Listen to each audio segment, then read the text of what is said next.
Saudi viewers, this is ERi-TV English news broadcast.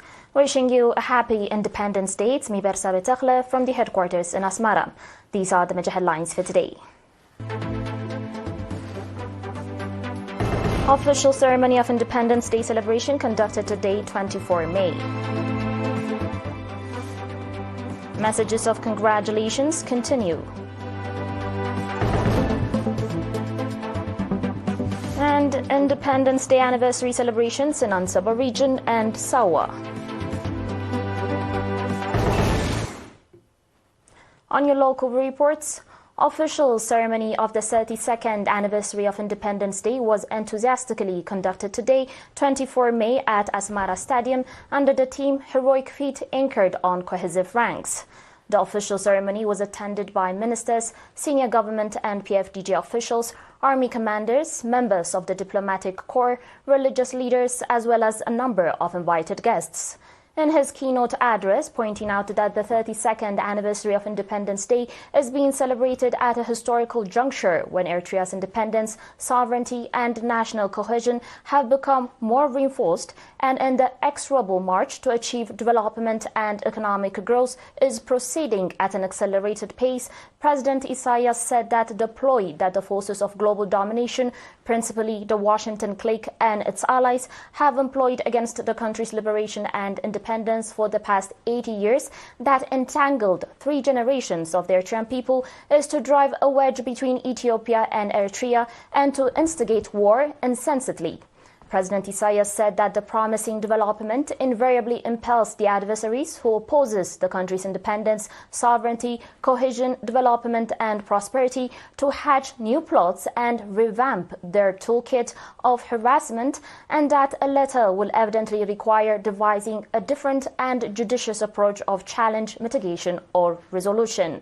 President Isaias went on to say that in the last 5 years, when a new chapter had ushered in, Washington instigated through its presumed proxies 3 military offensives to roll back the positive trend in which the final third offensive was deterred through coordinated defensive operations, and despite some lingering reservations, the phenomenon has been instructive in many respects, giving rise to hope and optimism for enduring peace and plaudits to the Eritrean Defense Forces. President Isaias also said that the peoples and nations of Africa, and naturally the peoples and nations of the Horn of Africa, need to cultivate and bolster both continental and regional frameworks of integration in order to preserve their independence and sovereignty, and that the government of Eritrea has been exerting relentless efforts for sustainable and common economic growth, to promote stability, to combat terrorism and other acts of subversion, and for regional integration.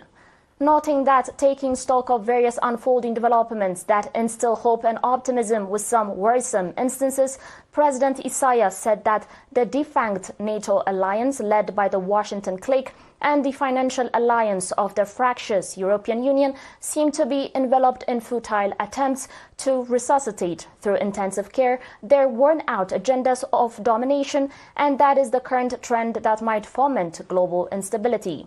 As we move forward by objectively assessing our domestic, regional and continental realities within the perspective and framework of global developments, and that at this particular juncture of promising global changes, President Isaias said that Washington has recently released a policy or document on Eritrea, which does not have new contents, under the title of Integrated Country Strategy, which the overarching gist of the document is the demonization and defamation of Eritrea and to falsely accuse the Eritrean Defense Forces for committing violations.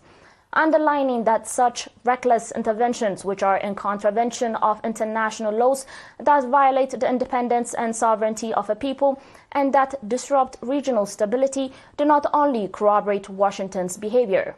President Isaias said that our independence, sovereignty and cohesive ranks that have been reinforced by our triumphant and cumulative experiences inspire us further to multiply our efforts in marching towards development and prosperity, notably in the sectors of infrastructure, energy, water, fisheries, agriculture, mining, social services and vast investments by the public that will require higher initiative and innovation to yield greater output.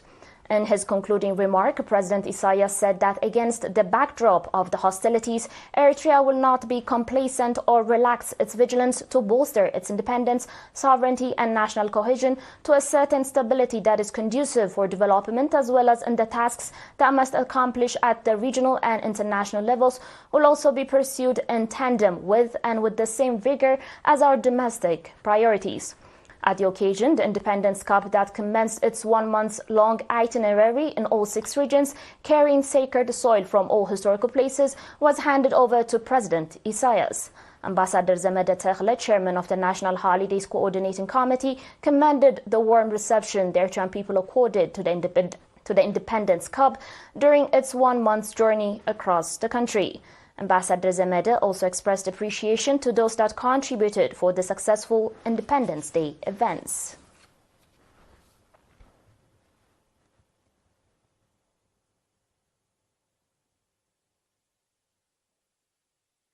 The leaders of China, South Africa, Libya, Italy and France sent messages of congratulations in connection with the 32nd Independence Day anniversary.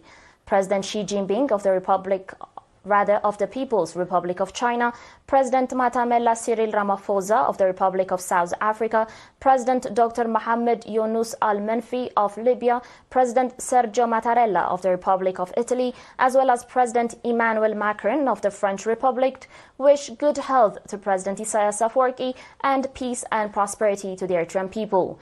President Xi Jinping of the People's Republic of China, pointing out that the 32nd anniversary of Eritrea's Independence Day is being celebrated at the time of the 30th anniversary of the establishment of the diplomatic relations between the People's Republic of China and the state of Eritrea, said that over 3 decades, the bilateral relations between the two countries have withstood the changing international landscape and always been defined by sincerity, friendship, and pursuit of common progress, and also for mutual support on issues concerning their respective core interests and major concerns. President Xi went on to say that during the recent successful visits of President Isaias Afwerki to China, they had an in-depth exchange of views and reached many important common understandings on the deepening of bilateral ties and on international and regional issues of mutual interest. On your final report, the 32nd anniversary of Independence Day was colorfully celebrated in Ansaba region and Sawa under the theme Heroic Feat Anchored on Cohesive Ranks. The celebratory event that was organized in Keren Stadium, in which Ambassador Abdullah Musa, governor of the region, other government officials and army commanders, as well as a number of invited guests took part, featured cultural and artistic performances portraying the struggle for independence and safeguarding the national sovereignty. Mr. Siraj Haj, representing the Holidays Coordinating Committee in the region, commended the subzones of the region and the residents for the warm reception they accorded to the Independence Cup during its journey in their areas. In his keynote speech, Ambassador Abdullah called for a double-fold effort for the implementation of the charted-out development programs, as well as in redressing the environment. Similarly, the 32nd anniversary of Independence Day was celebrated in Sawa with patriotic zeal under the theme Heroic Feat Anchored on Cohesive Ranks. The event, in which Major General Ramadan Usman Awaliyai, commander of the Eritrean Defense Forces Training Center, Colonel Debasai Gide, commander of Sawa National Service Training Center, commanders and staff of the National Service Training Center, and members of the 35th round of the National Service took part, was highlighted by cultural and artistic programs as well as military marching. In the same vein, residents of the 16 subzones in the Central Region celebrated the 32nd anniversary of Independence Day with public gatherings.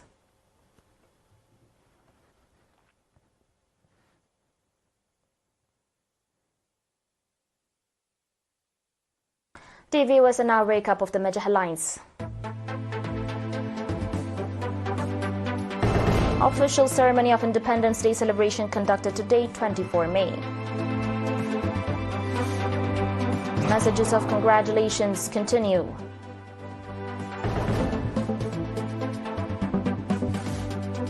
And Independence Day anniversary celebrations in Ansaba region and Sawa.